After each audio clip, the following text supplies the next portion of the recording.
malawak dito, hindi mailap yun.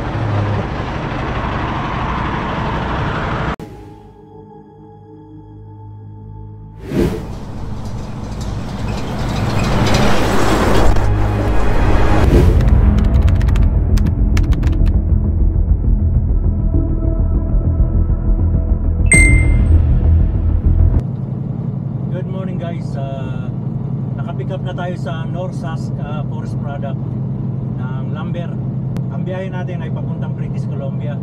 So tama lang ang desisyon ko na kagabi na tumakbo na at doon na magpalipas mismo sa pick-upan na magpalipas ng gabi. Dahil kung makikita nyo guys, kung makikita nyo yung kalsada natin, napakapangit to.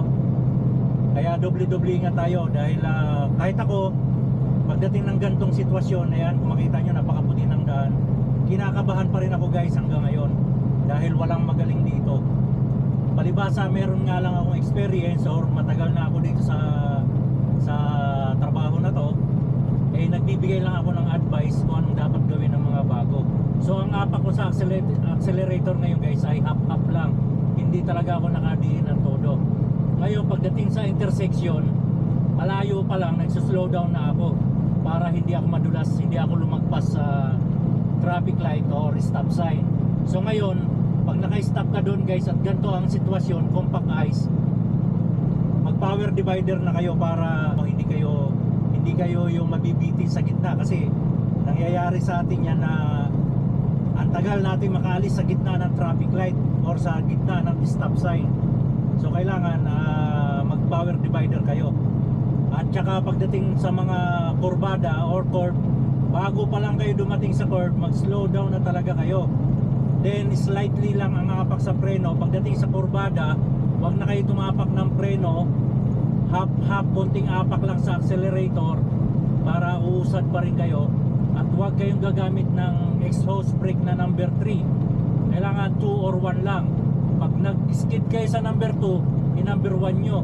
Pag nag-skid kayo sa number 1 sa exhaust brake, ito yun, pag nag-skid pa rin kayo, i-neutral nyo kaagad para umunat siya. So ganon. Ito takbo natin nasa 82 lang, pero ang speed limit dito 100. So hindi ako makapagdiin ng gusto ng accelerator dahil nga kita nyo compact ice yung dinadaanan natin. Cover na siya ng snow. Kaya yun ang sinasabi ko guys, planuhin nyo ang biyahe nyo, lalo empty tayo pupunta sa pick-upan, napakadelikado pag empty na tumatakbo tayo. Mahirap i-preno dahil buwabalagbag kaagad ang trailer natin. Kaya planuhin nyo habang maganda ang panahon, itakbo nyo na habang may oras pa. Ngayon, kung wala ng oras, mas maganda ilapit nyo lang, diba? Para konti na lang itatakbo nyo. Kasi kahapon nasa 300 plus pa mula sa Saskatoon hanggang Middle Lake. Kaya sabi ko baka magbago ang panahon, habang maganda pa ang weather, itinakbo ko na. Kaya pagdating ko doon sa pick-upan, may natira pa akong 1 hour. Kaya yun, safe naman tayo nakarating. Pagising natin puro snow. Kaya yun, tama lang ang desisyon ko. So let's go, doon naman tayo sa BC kung anong sitwasyon sa dadaanan natin. Alright, ingat-ingat lang guys, ingat-ingat tayo lahat.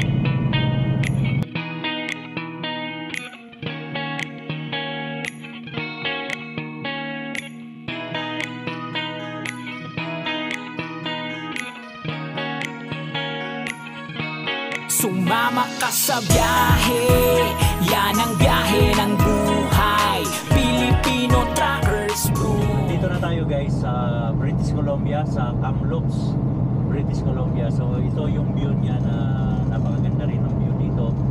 Then may paahon dito guys, gagawin natin yung paano paggamit ng logger na cambio from mataas to pababa naman ang cambio natin. So sigurado kitang-kita nyo itong cambio mamaya pag gagawin natin. Then doon naman sa subkios, yun yung pababa, yung may brake check kasi doon natin gagawin yung paano naman tayo magkakambyo ng pababa or anong gear ang gagamitin natin para hindi tayo bumulusok pababa. So napakaganda ng view dito sa Kamloops. Ayan, may part na napakaganda dito.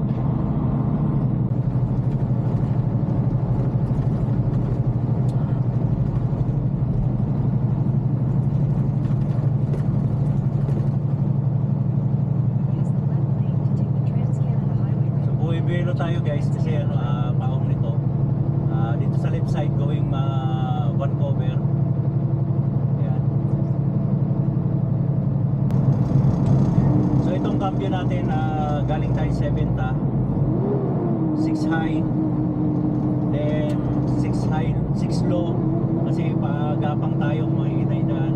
Pauna, mukhang banayan lang siya tingnan. So bawas tayo, quinta high RPM. Yan.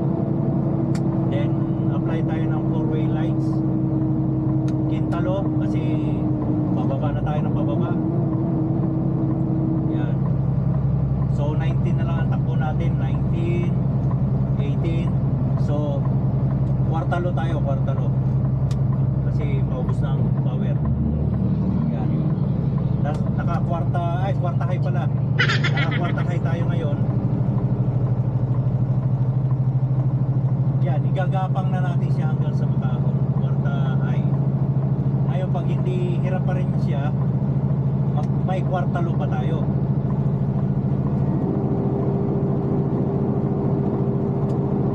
Ngayon, itatry natin mag-quinta.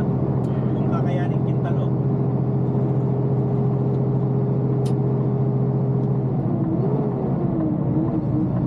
So, malamya, pero kaya na makina. So, ito nga pala paalala ko guys.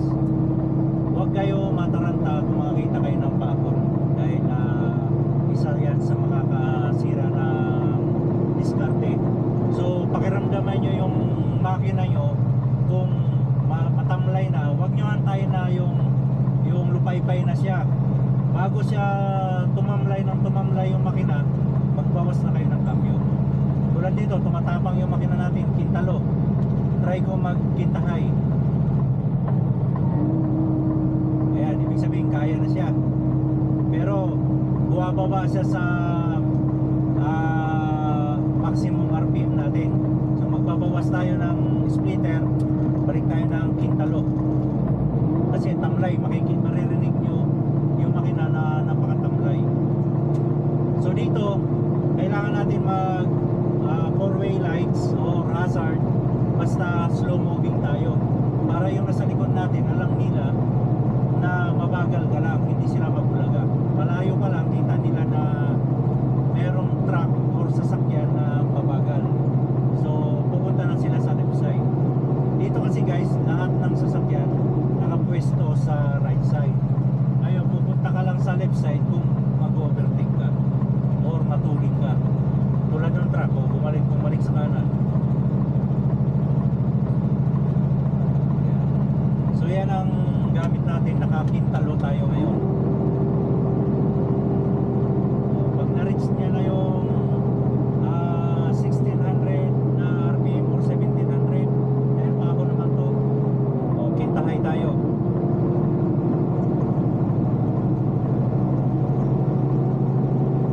So hindi ko na siya gaano pinapayak pa ang makina ng 1800 or 1900 o yan.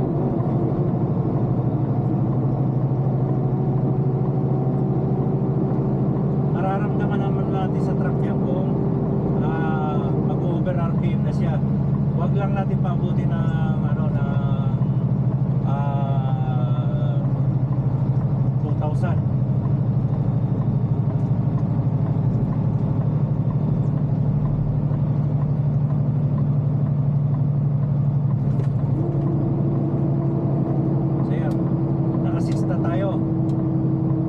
Tumatamlay ang makina, so magquinta high tayo.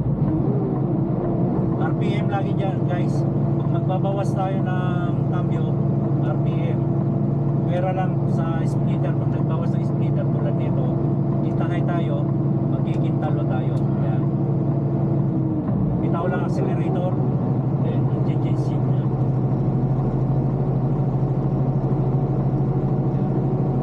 So ngayon, tumatapang na naman ang makina natin. Sabihin kayang-kaya niya, nasa 1600 RPM na tayo, 1600 kasi tawag dito. Ayan, quinta high. So tumamlay tayo, bumaba ng 1200 na lang, bawas tayo, quintalo tayo kasi naka-quinta high. So relax lang, hindi natin kailangan na yung mararatel dahil ahon. Ganon din sa pababa. Huwag tayo mararatel. Kailangan pakiramdaman natin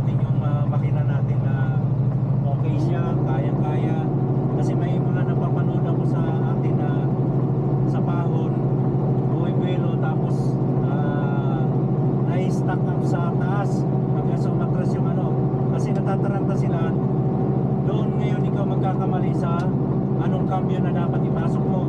Kasi nagkakalaktaw-laktaw na, nalilito na, ayaw pumasok ang cambio. Pag gano'n, ayaw pumasok ang cambio, sabayan nyo ng RPM. Kahit pa Japan yan, Isuzu, Puso, kasi nga wala ka na sa timing, kaya kailangan mo lagyan ng RPM. Dito sa American truck, nakasanayan talaga, or yan talaga ang ano ng American truck RPM. Sa atin kasi hindi tayo nasanay dahil puro Japan, China truck tayo. So kahit walang RPM, gumagana yung cambio, pumapasok. Ngayon, pag nataranta na kayo, ayaw pumasok, sabayan nyo ng RPM. Nasa at least pumasok ng 1,500 RPM. Kasi papasok yan pag bumaba siya, tatiming siya. Tayo try ko 70. So kayang-kaya na. So yun guys, punta naman tayo mamaya sa Palusong. Papakita ko naman sa inyo yung kambyada natin. So hirap na truck ko, 6 talo tayo, 6 talo, galing 7 talo, 6 talo. Kasi dumidepende ako sa speed ng truck. Ngayon, malamya na tayo, punta tayo ng Quintalo. Yun, tulad ng ginawa ko, mataas ang RPM, pagbagsak niya, sakto pasok, hihigupin na lang yung cambio natin. So let's go, mamaya doon naman tayo sa Palusong. Alright, napakaganda ng view natin, ayaw ang paligid. Overlooking itong ano, yung Kamloops, kasi pakabot ito.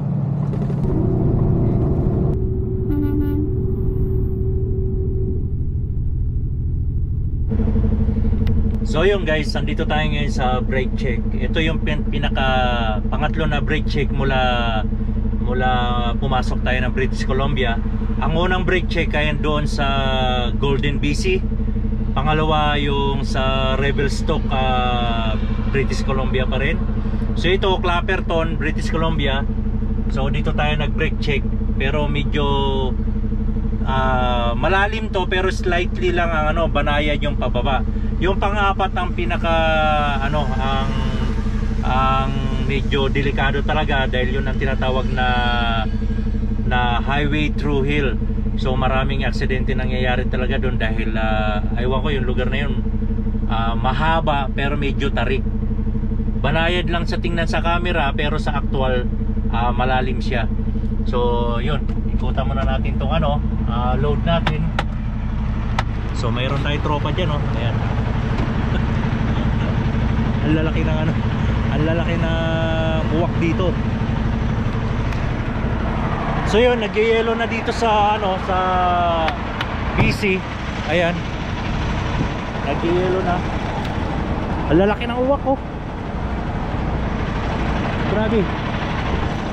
Ito nga pala ang lugar na napakaraming uwak dito sa ano na to, lugar na to, sa Clapperton. Ayan, oh.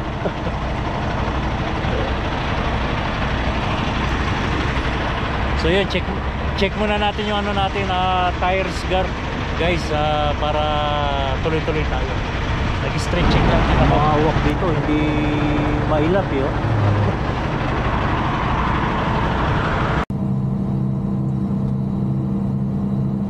So ito guys, sa Clapperton, ang pababa na to ay 18 km. So nakakabye tayo ng 6 high. Obserbahan lang natin yung speed natin, tsaka yung ano, makina.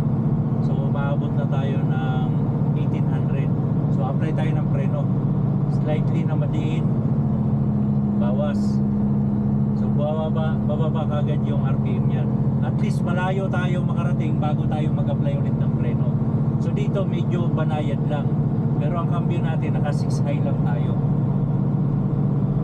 Ayaw, pag maabot na ng 1900, slightly apak ng preno, bababa siya, maabot ulit ng 1600. So malayo na naman tayo bago mag-apply ng preno. Kasi kung panay tayo preno, panay preno, maubusan tayo ng hangin.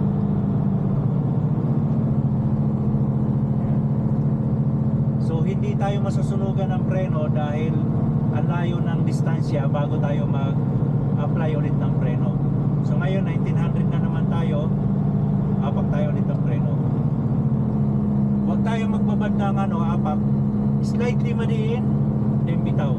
So ilang inaabot na naman ng almost 2 kilometer bago tayo mag-apply na preno ulit.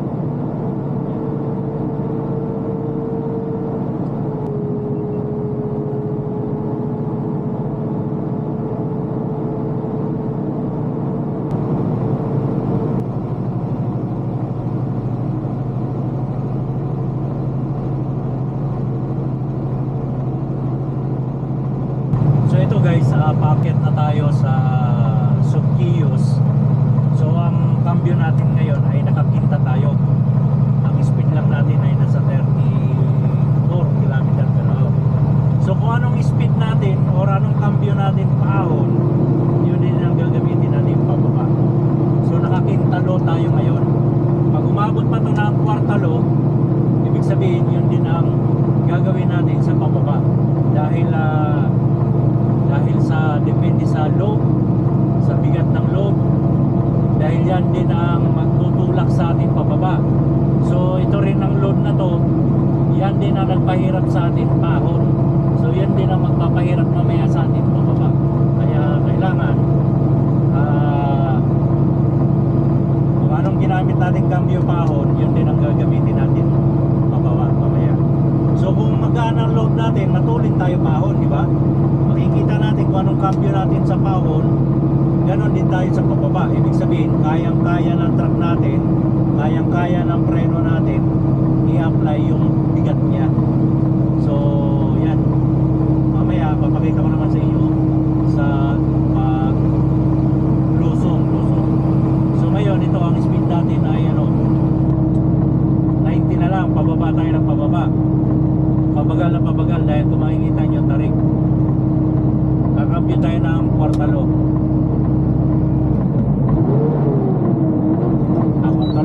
Kwartahay. Kakambyo tayo ng kwartahay para lumagpas siya sa 1500 na RPM.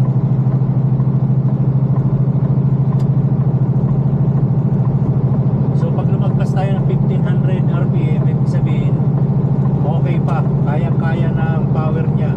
So wag nyong antayin na lumupay-pay o rumabot ng ang RPM yun ng 1,000 kasi ano yan lupay-pay na masyado.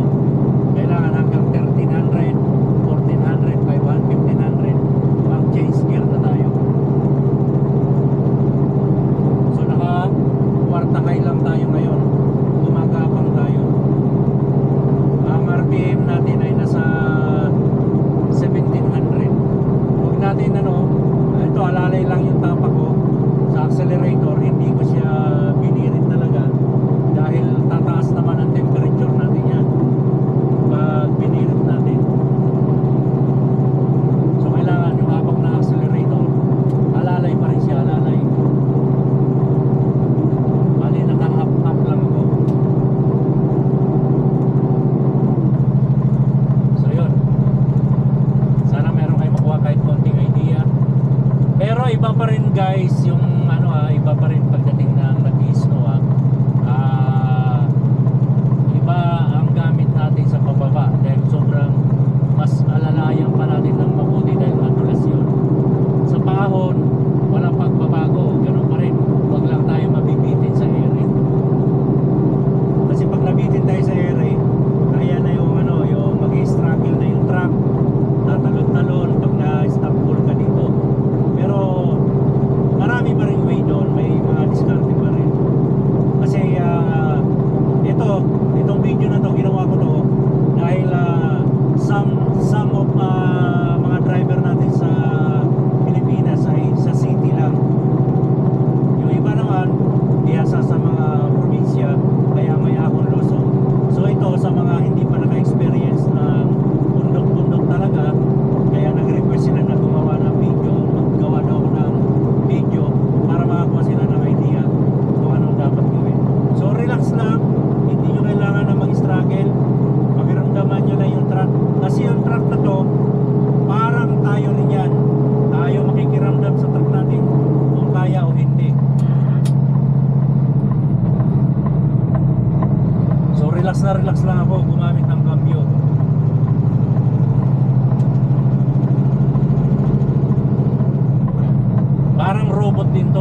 So ayun guys, nandito na tayo sa huling brake check dito sa Subquios, British Columbia. Ito ang pinaka-huling brake check dito sa Highway 1, Trans-Canada Highway.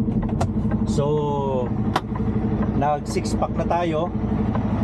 Ulitin ulit natin dahil bitin kanina.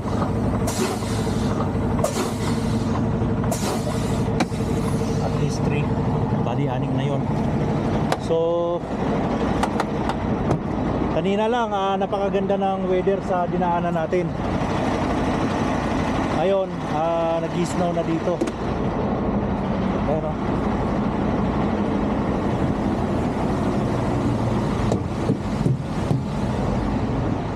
kaya wag nyo kakatamaran na i-brake check at tire check, load check, dahil pagbaba natin sa Hope, pagbaba natin galing dito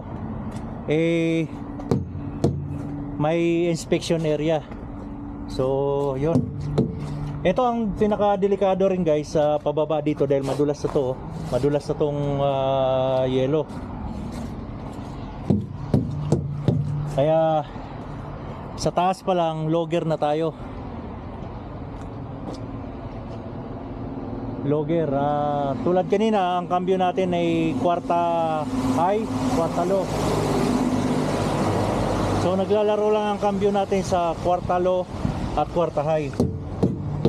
Then exhaust brake na ang magko-control sa atin ng speed. Dito sa brake check guys, mandatory to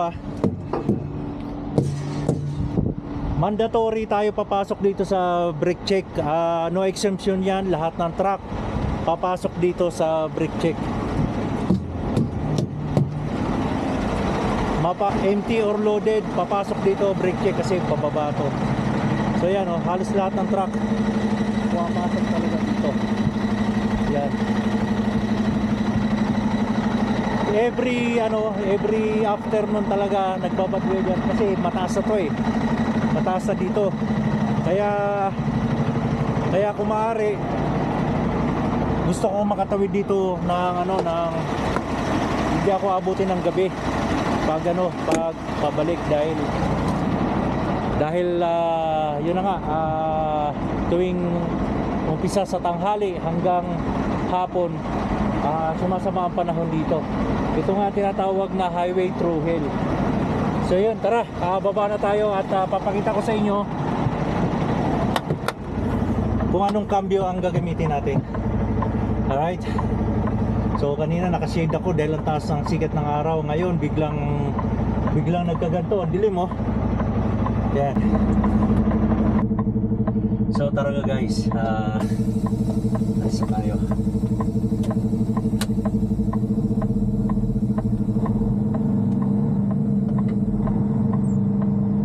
So dahil medyo patag pa dito, take the ramp to British Columbia 5 South. siyempre kakambyo pa muna tayo.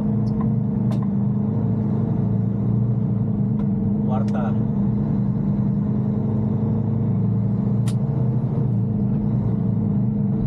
Quinta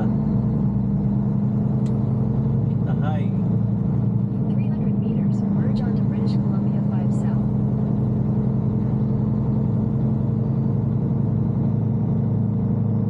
mayroon naman silang paalala. Itong kilometer na to ay 18 kilometer itong pababa na to mula dito. 18 kilometer, puro pababa yan. So yan, nakalagay naman dyan, slow track, track advisory 50 kilometer per hour lang. So dito pa lang guys, magbabawas na ako, nakakita tayo.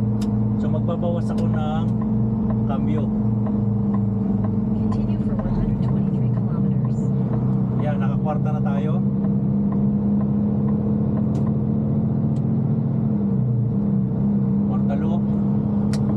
Kwarta high na. Ngayon, yung kwarta high na yan, lalaroin na lang natin dito sa exhaust brake. Nakatatlo tayo, naka number 3.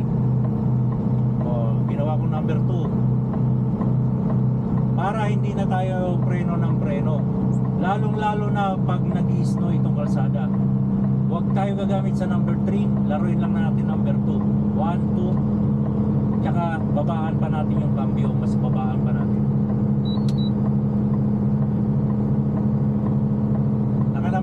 tayo dahil okay pa naman na budburan ng lupa itong lupa kasi dito hindi sila gumagamit ng chemical. So naka 4-way lines tayo, buwibilis tayo, buwibilis. So babaan pa natin ang cambio. Naka kwarta low tayo, kwarta high, lalagyan natin sa kwarta low, apak tayo ng clutch.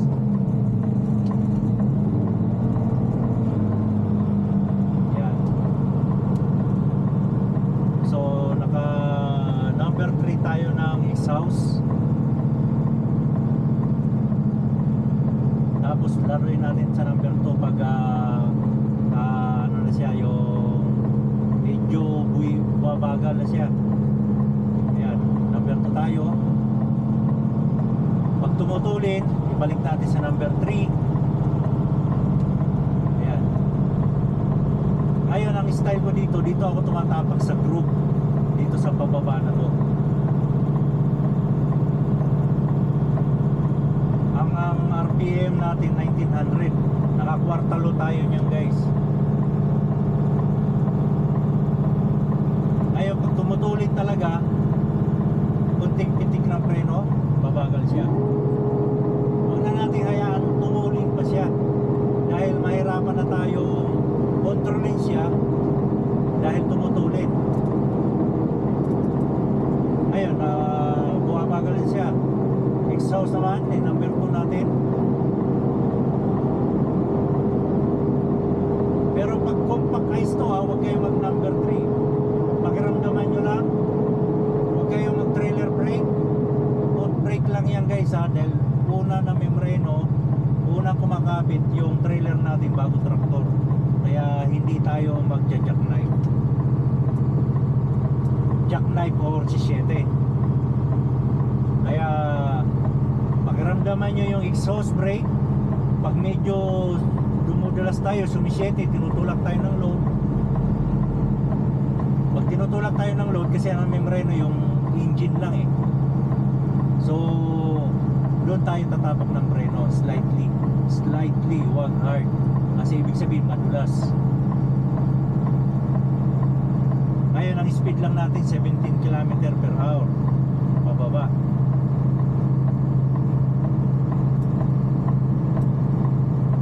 Tapos yan, may runaway in case na talagang nahirapan kang kontrolin yung truck mo, ipasok mo na dyan sa runway. Make sure mo ma-shoot, ha, kasi malalim eh. Tulad yan, 60 na lang. Yung number 1 natin, number 2, kasi naka number 3 pala tayo. Pero wag na wag nyo yung number 3 pag compact ice ito kalsada. So naka-kwartalo tayo. Dito na lang ako lumalaro sa exhaust na to. Wag na wag kayong gagamit ng trailer brake, ha.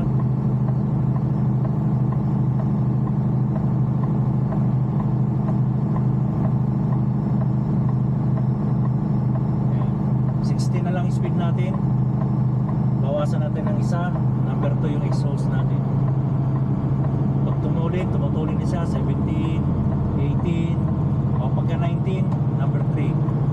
Nilagay ko na sa number 3 ang exhaust. So yan, naka-maintain siya sa 19.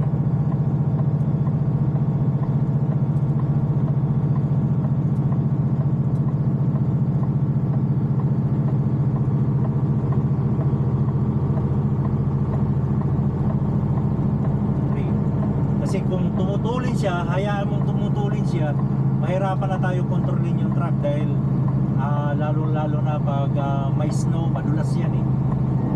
Huwag natin hayaan siya tumulin para hindi tayo mahirapan kontrolin na pamagaling palalo. Ayan.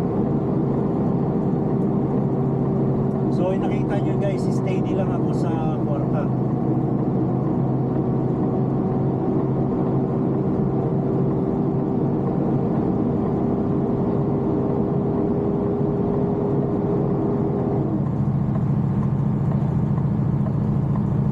Pagbaba niyan, paglagpas natin ng tunnel, mahaba pa yan, 18 km. So wag tayo kampante na aarya na tayo. Hayaan lang natin mabagal tayo kasi nga mahaba pa yan. Ngayon kung magdadagdag man tayong speed, kailangan yung kaya natin kontrolin siya. Siguro mga 7 talo hanggang doon lang. Huwag na tayo umabot pa ng 8 high, 8 low, 8 high. Kasi yung 7 ta may low pa eh. 7 talo, 7 high.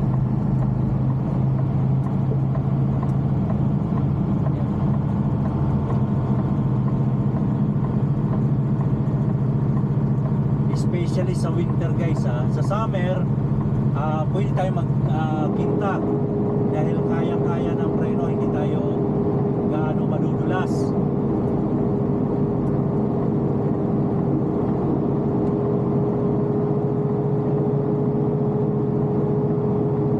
So kung makikita nyo may signboard pa yan na pababa pa rin siya 6%.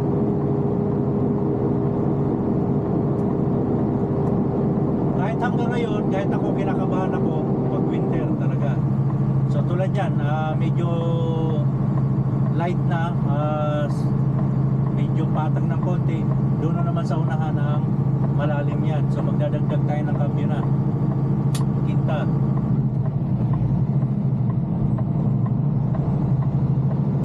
Kinta high 6 talo, 6 high. So hanggang dyan lang ako para hindi siya ma-over RPM yung truck ko. Kaya ko pa siyang bawasan ng 6 low. Ibig sabihin, kaya ko pa siyang kontrolin, kaya ko pang ipreno, kaya ko pa siyang pabagalin.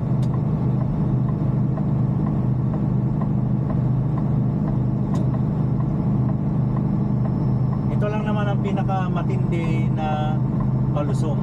Kaya sa ibabaw pa lang guys, sa ibabaw pa lang magkwarta na kayo. Kwartalo, then exhaust na ang lalaroin nyo. 1, 2, 3 1, 2, gano'n lang, laro-laruin nyo lang. So yun, hanggang ngayon, hanggang dito na lang tayo guys. Sana meron tayong nakuha kahit konting idea. Sana meron tayong nabigyan, na-share about sa winter driving. Yan din ang isa sa interview sa atin kung may experience tayo sa winter, sa mountain driving. So yan, tips number 1, ang question ng employer kung may experience tayo sa mountain driving. So ibig sabihin, pag meron kang experience, alam mo ang gagawin mo kung paano umahon at paano mo ipalusong yung truck mo. Alright? So yun lang guys, basta tayo ang nagko-control sa truck hindi tayo ang iko-control ng truck.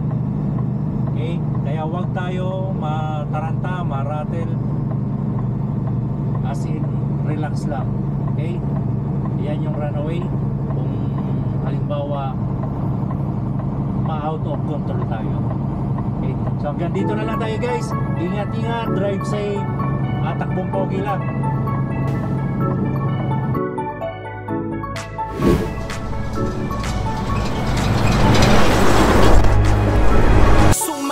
Sa biyahe, ito ang biyahe ng buhay. Filipino Truckers Pro, takbong pogi lang tayo mga biyahero. Filipino Truckers Pro, siya ang kasama nyo. Sumama ka sa biyahe, ito ang biyahe ng buhay. Filipino Truckers Pro, takbong pogi lang tayo mga biyahero. Filipino Truckers Pro, siya ang kasama nyo. Isasama kayo saan man bumiyahe at magpunta. Filipino Truckers, kahit mabigat man ang dala, buhay dapat merong tiyaga. Mahirap man di atras, yan ang Pinoy laging malakas. Handa anumang dumating na bukas.